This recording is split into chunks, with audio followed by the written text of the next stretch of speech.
Now, one of the components of the 802.1x protocol that we were talking about is the Remote Authentication Dial-In User Service, or Radius.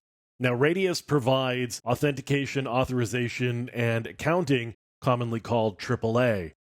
So, with Radius, what you get is the ability to authenticate users remotely. Now, we use that in order to do authentication from our client into our wireless network. We have a Radius server somewhere in the network that's handling the authentication for us so that when we pass user credentials through, we are able to either authenticate or non authenticate the access attempt. And once that's happened, we can either allow or disallow the access to the network. Commonly, the credentials would be something like a username and password, or maybe even a security certificate that the user provides. With Radius, what we're talking about is a client sending an authentication request. So we send an access request. You can see here in this diagram on the right hand side, you get an access request, and then you either get an access accept, an access reject, or an access challenge. The challenge may be a result of the fact that you're doing multiple factor authentication. So you may actually get a challenge in order to provide additional information.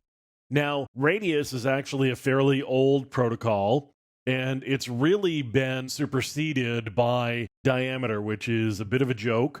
Radius, of course, is half of the diameter, therefore, 2 times radius is diameter.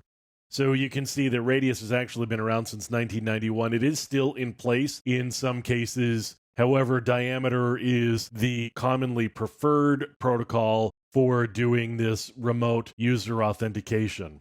Now, coming back to our wireless access point, I can actually enable my Radius client here, and then I can give a Radius authentication server address and port.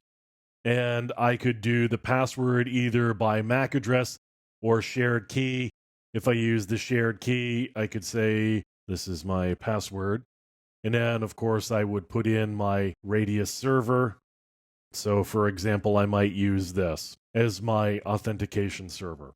So you can plug in your Radius information if you happen to have a Radius server. There are a number of Radius servers that are available.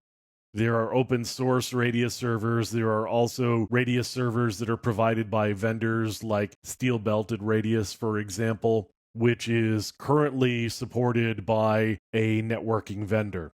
So you can use Radius to do user authentication. Requires a Radius server where you use the usernames and passwords or other credentials that you may be using in order to perform the authentication of your users on your network. And many wireless access points, or particularly in the case of an enterprise implementation, would have the ability to implement Radius or turn on Radius within the configuration.